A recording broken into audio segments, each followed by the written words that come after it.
ప్రతి విషయానికి వెంటనే రియాక్ట్ అవ్వకండి. ముందుగా ఆలోచించండి. తర్వాత స్పందించండి. ఇతరుల ఒపీనియన్స్ మీద ఎక్కువ ఆధారపడకండి.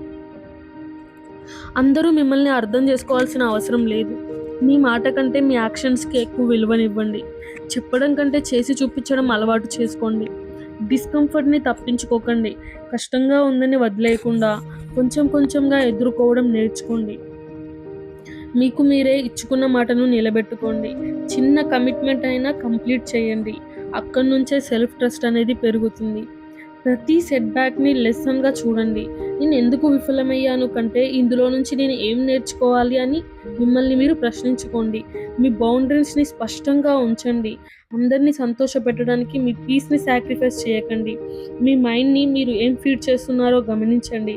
నెగెటివ్ కంటెంట్, కాన్స్టెంట్ డ్రామా తగ్గించండి. ఒంటరిగా ఉండడం కూడా నేర్చుకోండి. ఎప్పుడూ ఎవరో ఒకరి వాలిడేషన్ అవసరం లేకుండా మీతో మీరు కంఫర్టబుల్‌గా ఉండడం నేర్చుకోండి. మీ ఫ్యూచర్ మీద ఫోకస్ పెట్టండి. గతంలో ఎవరు ఏం చేశారో, ఇప్పుడు ఎవరు ఏమనుకుంటున్నారో అనే దానికంటే మీరు ఎక్కడికి వెళ్ళాలనుకుంటున్నారో దానిపైన దృష్టి పెట్టండి.